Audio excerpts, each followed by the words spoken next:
Hi, I'm Nancy Fry, co-author of Educational Leadership's Show and Tell column. Teacher credibility, what does that mean?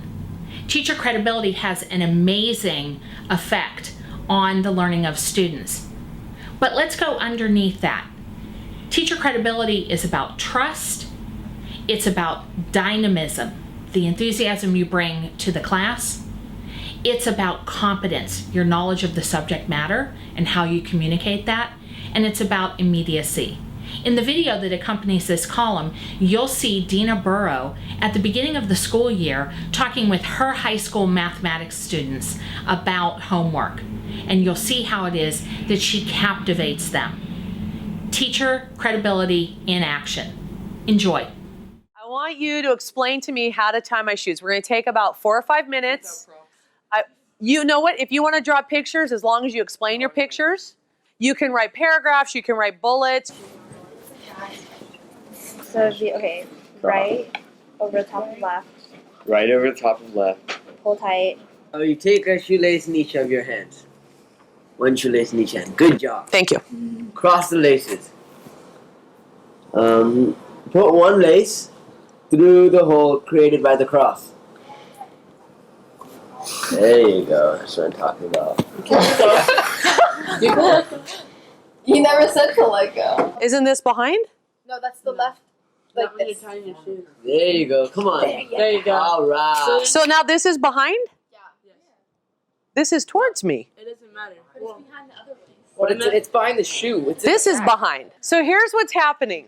You guys are getting very, very frustrated with me because I don't understand what you're trying to explain to me. Oh, I see.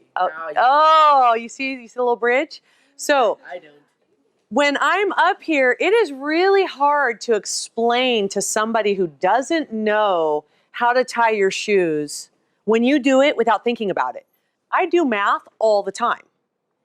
And even this summer when I thought I wasn't doing it, I was swimming with someone and I said, oh, let's find the volume of this pool. We have to be careful being math teachers that you guys ask me questions and that I don't get frustrated by, well, what do you mean you don't know how to do this? And, start standing up and, no, let me just do it for you. And so we need to build a classroom that allows everybody to talk. And you guys are able to stop me at any time and I will help you. If I'm up here showing you just how to do something and I don't explain it, that's only. You explain it. That's how you teach a kid. Okay, perfect, which is a little segue right into how we learned. I am going to show you how we want the homework to be done and turned in. This is getting us writing in mathematics, all right? So there won't be a lot of problems. The most problems I'll ever give you will be 10. It'll probably be less. And I'm hoping that you get it done while you're on campus, okay? So we're going to walk through. So I need everybody to fold their paper. Is it hot dog way? We're going to put number 1. Is 1 2/3 plus 2 1/4. Okay? So we write that down. Everything, all the math is going to be on the left side of the paper. All the writing is going to be on the right side of the paper. There are 3 questions that go along with each homework problem. First question right here is, how do you start? Because there are a lot of ways to start this problem. I would find the common denominator first, but that doesn't mean that's how you have to start, because there's another way to start the problem. So I look here, my common denominator with 3 and 4 is 12. So I would multiply 3 by 4, and I would multiply 4 by 3, and what I'm doing is multiplying. I do A because I knew how to do the problem, all right? If I don't know how to do the problem, so let's say I knew I had to find a common denominator, but I forgot how to do that. Where did you get stuck, or where did you have difficulty deciding what to do? I'm not sure if I'm supposed to add everything. So I want to add the numerator and the denominator, all right? So I'm going to say, I think you're having a feeling that might be wrong. Or somebody goes, no, that's not how you're supposed to do it. Then C would be, what resources were helpful to you?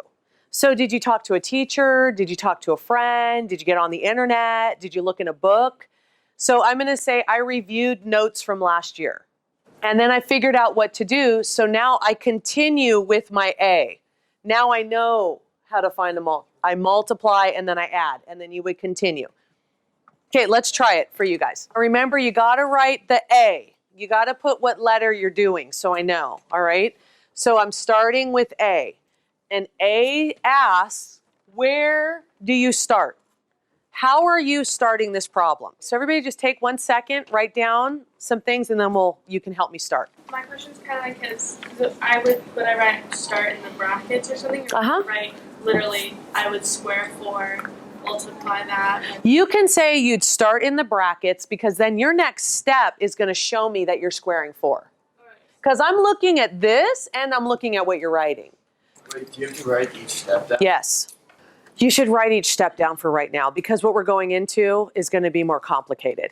So we're going to start the process of logic. That's why we're starting writing it down because the problems will get harder. You have to explain to me which net goes with your answer. All right? Now, you will have to prove to me the answer. So if that means you draw this, cut it out, and fold it, then you do that. I'm going to assign you a number and you do that problem. Ready? 1. Mark it maybe. 2. It can be any of the other answers. I don't know, but it can be the first one. So why would they make it possibly 2? 3 for each square. Because it has to be, you can show it to class. You can draw the first one all the way through.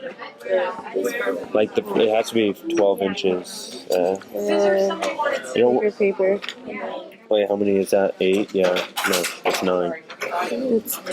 You will be showing me that you are working together as a team. I don't want one person sitting just watching while the other person's doing all the work.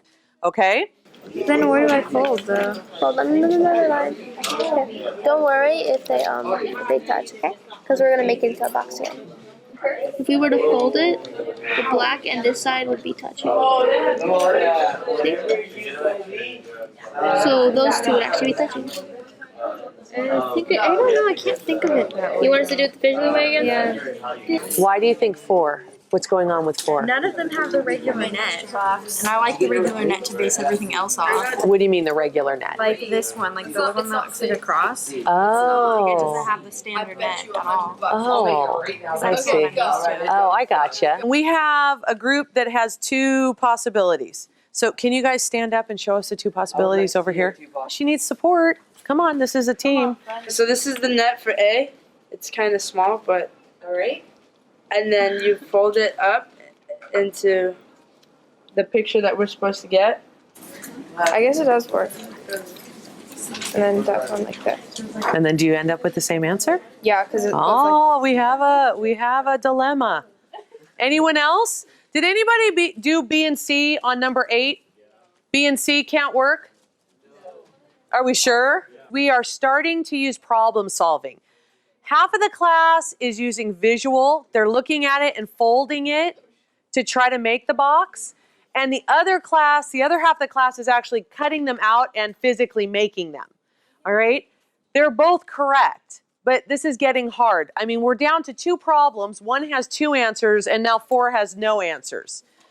On number 4, we have C is made and A can't be it. So I'm curious, how do we fix this? So if anybody can tell me which one works on number 8, A or D, I'd like that explained. And if you have an answer for number 4, I'd like that explained. Now make sure you are working together in your group because thinking is hard.